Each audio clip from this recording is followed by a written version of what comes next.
This week, in wrestling history, another jam-packed week. I'm going to start out here 35 years ago this week on June 29th, 1986. The AWA ran a show in Denver, Colorado, where Nick Bockwinkel defeated Stan Hansen via forfeit to regain the AWA World Championship for the fourth time. Hansen was a big draw in Japan working with Giant Baba, but he was still working dates in the US, and was surprised when Vern Gagne wanted to put the belt on him. And he did. He beat Rick Martel for the title in December of '85.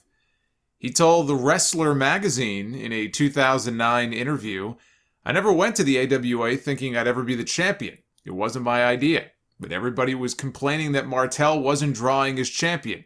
He couldn't speak English, and there were 1,000 reasons. He was a great white meat babyface. He was a good-looking guy who could sell and never die.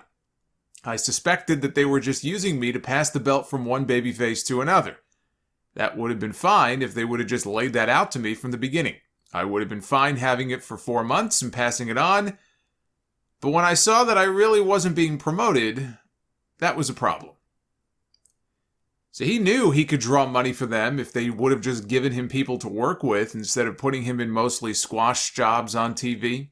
So when he got to the building in Denver that night and he was told by the local promoter, Gene Reed, that he would be dropping the belt to Bockwinkel, he had some choice words for Mr. Reed before storming out of the building and going back to All Japan and taking the belt with him, which he had been advertised to defend on that tour. Per his agreement with Baba, he was going to be on that tour as the defending AWA champion, and he didn't intend to go back on his word. So he defended the title on that tour like nothing had ever happened. Back in the States, he was stripped of the championship, which was awarded to Bockwinkel, who I think had to use a different belt, maybe a tag team belt temporarily, until they could have a new AWA title made. When Gagne threatened to sue Hansen to get the belt back, as legend has it, Hansen ran the belt over with his truck and then mailed the broken pieces of the belt back to Vern, right down to the mud tracks all over it. Bockwinkel actually had possession of the mangled belt for years. He would bring it with him to autograph signings until he sold it to a private Japanese collector a few years before he died. I hope it wasn't Sonny Ono, or else AJ from the WWE Treasure Show on A&E is going to be very upset. 34 years ago this week, on July 4th, 1987, Jim Crockett Promotions presented its third annual Great American Bash Tour, the first stop of which was on this date from the Omni in Atlanta, and this one was special because it was the debut of the War Games match, the match Beyond, which was the brainchild of Dusty Rhodes, who came up with the idea after watching Mad Max Beyond Thunderdome. He was getting beat up all the time by the Four Horsemen, and he sees this cage with a top on it in the movie. And from there, he just sort of sketched out what he wanted. He brought it to Klondike Bill, who was an ex-wrestler who was setting up rings at that point for the NWA.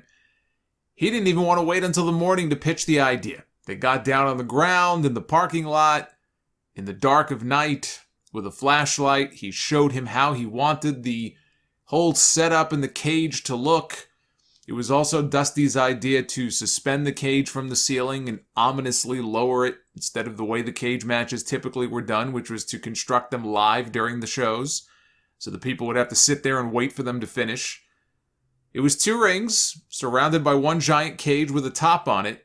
In that first match, Dusty was on the winning side with Nikita Koloff, Paul Ellering, and the Road Warriors beating Ric Flair, Lex Luger, Arn Anderson, Tully Blanchard, and J.J. Dillon, who sustained the worst injury of his career in that match when he took, I was going to say sort of a doomsday device. It really wasn't. Animal just sort of picked him up, almost like on his side, for like a back suplex. And Hawk came off the ropes, and when he did, and it was tough too because the cage roof was very low, as Brian Pillman found out a few years later in the War Games match when he got powerbombed by Sid and almost killed.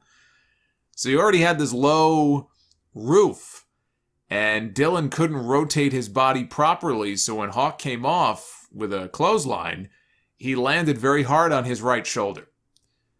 And in any event, they held 3 more War Games matches at house shows later that year, 11 of them the following year. It wasn't until Wrestle War 92, which I would argue is the greatest War Games match of all time, that it became a once-a-year attraction.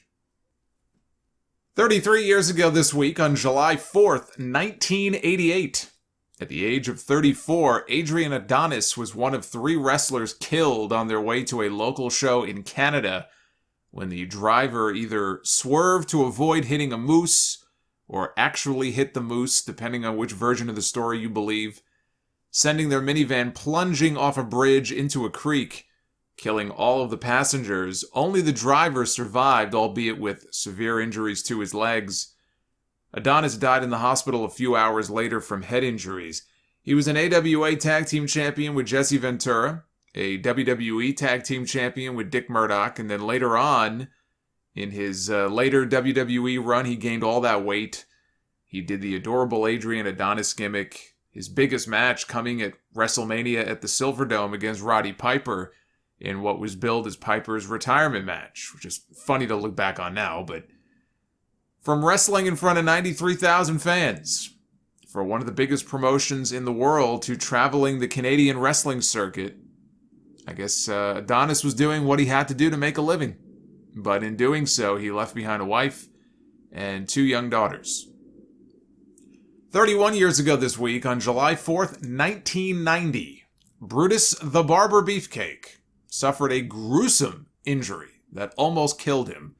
He was down in Florida. He was boating and parasailing with Brian Blair, a few other people, when a woman, who I assume was not in their party, she was in a harness. She was being pulled in by another boat, and she struck Brutus right in the face with her knees, full force at 35 miles an hour, shattering every bone in his head. People had to literally put their hands in his mouth to pry his mouth open so that he could breathe. It's almost like his entire face just sort of collapsed. It was sort of sagging. His nose was gone. His nasal cavity was completely crushed. He went totally blind in both eyes because the optic nerve had been damaged. That took 7 hours of surgery alone just to restore his vision. They had to sew his eyelids shut. They put him in a medically induced coma. I mean, this guy was a mess. 8 titanium plates in his face, 32 screws, and over 100 feet of steel wire to reconstruct his face. Brian Blair told Alex Marvez of the Miami Herald, yes, that is Alex Marvez of AEW fame.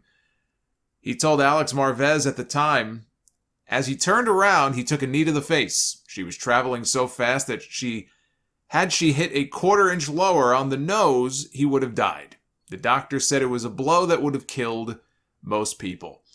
And it's true. I mean, apparently he had so much scar tissue in his face that actually helped him.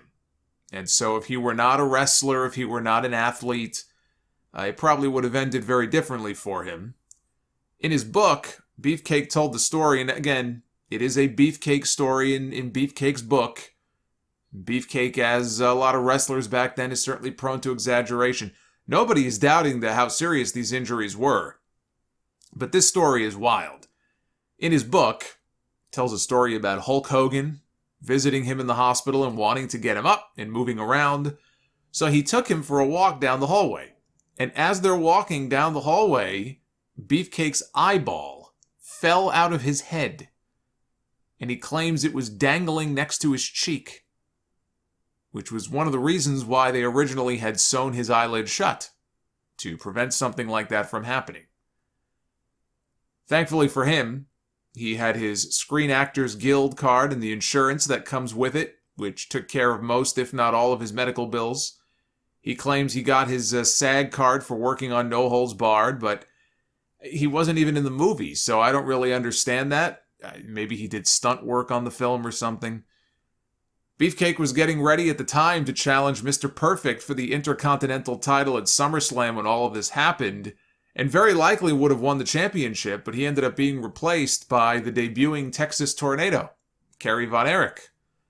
And Beefcake did not step back into the ring to wrestle again for another 3 years.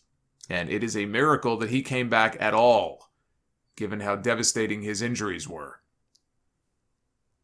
30 years ago this week, on July 1st, 1991, WCW champion Ric Flair was fired by Jim Herd and stripped of the World Heavyweight title after the two were unable to come to terms on a new contract. Alex Marvez, there's that name again. He wrote in a story 2 days later in the Miami Herald, Flair said he was stripped of his coveted gold because he refused a new contract that would have cut his pay by more than half. Flair said the group asked him to take a drastic cut from his $780,000 annual salary by immediately signing a 2-year contract. Flair, age 40, would not comment on what he was offered, but a source said it was about $350,000 a year. That's a figure that the jet-flying, limousine-riding son of a gun found most inappropriate. I don't know how they could possibly expect me to accept their offer, Flair said yesterday from his home in Charlotte. Imagine a baseball player walking up to Jose Canseco and saying, Jose, tomorrow we're going to cut your check in half. Would they expect him to say, oh, fine? Flair and his attorney, Dennis Guthrie, were notified Monday that WCW would terminate his contract August 1st using a provision that allows the company to end the contract with 30 days' notice. The group already has stopped booking him. WCW announced Flair's firing during a television taping Monday in Macon, Georgia that will air at 6:05 p.m. Saturday on TBS. Flair said he doesn't know where he's headed, but one possibility is the rival World Wrestling Federation. After all, he is a free agent. Flair and Jim Herd did not like each other. Flair still does not like Jim Herd to this day. That was pretty clear from the Most Wanted Treasure show on A&E that they did with Flair in the season finale a few weeks ago. After Jim Crockett Promotions was sold to Turner Broadcasting, Herd was named the executive vice president of WCW. Before that, he was a station manager for a television station in St. Louis. And then he was, and this is what he kind of gets mocked for, but he was a regional manager after that for a Pizza Hut.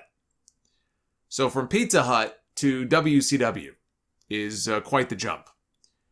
Although by that point, Pizza Hut was probably more profitable than WCW was. By 1990, Herd didn't really see the value in Flair as a top attraction anymore. You know, there's the story of him wanting Flair to cut his hair, which Flair reluctantly did. One of his great regrets is that he cut his hair. He wanted to repackage him supposedly as Spartacus, which Flair thankfully did not do. Herd, for his part, he denies that in an interview that he did last year with Conrad Thompson. And yes, I was as surprised as probably some of you are to know that Jim Herd is still alive and kicking. Well, maybe not kicking, but he's alive.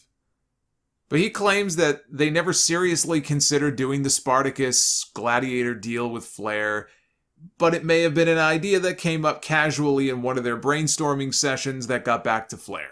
But he says they never seriously considered it. Flair offered to drop the title to Barry Windham. He felt Barry deserved it. He was a big fan of Windham's. He thought even if it's just a token run for a few weeks, I don't mind, dropping it to Barry. Windham would then drop it to Lex Luger at the Great American Bash. So that was the plan.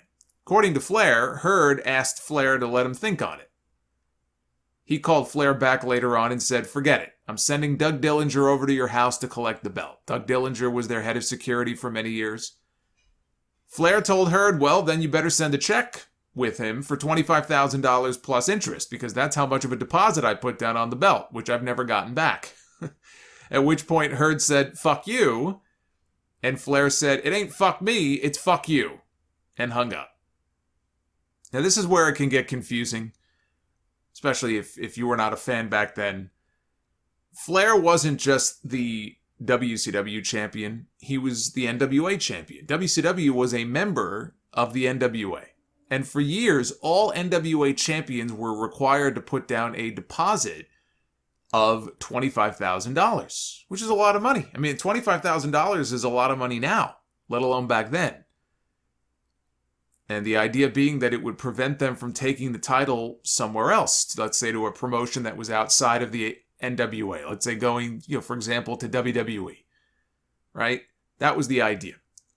In turn, that person would get back their deposit plus any interest that would accrue over the duration of their title reign, and they would get paid that amount upon losing the title. Well, Flair won and lost the belt so many frickin' times, and he probably knew he was always going to get it back. He would win it, he would lose it, he would win it, he would lose it, that he never collected on that deposit. Until now. And with interest, the amount owed came out to nearly $40,000. Herd basically told him to fuck off, in so many words. And in Flair's mind, that meant the belt was still legally his, which is what led to him taking it to WWE. Now, the NWA Board of Directors continued to recognize Flair as the NWA champion until he signed with WWE. Once he signed with Vince, then the title was declared vacant for the first time in the NWA's history. And it would stay that way for almost a year, until Masahiro Chono beat Rick Rude in the G1 Climax Final to become the new champion in '92. But anyway, Flair called Vince McMahon and said, "Hey, I'm ready to come. And guess what? I've got the belt." And Vince said, "Great, mail it over." And the rest is history. And that's how we got, Bobby Heenan on television for weeks, teasing Flair was coming in, holding up the big gold belt. If Jim Herd wasn't such an asshole, we never would have gotten the greatest Royal Rumble of all time. So I have to give a hearty thank you to Jim Herd.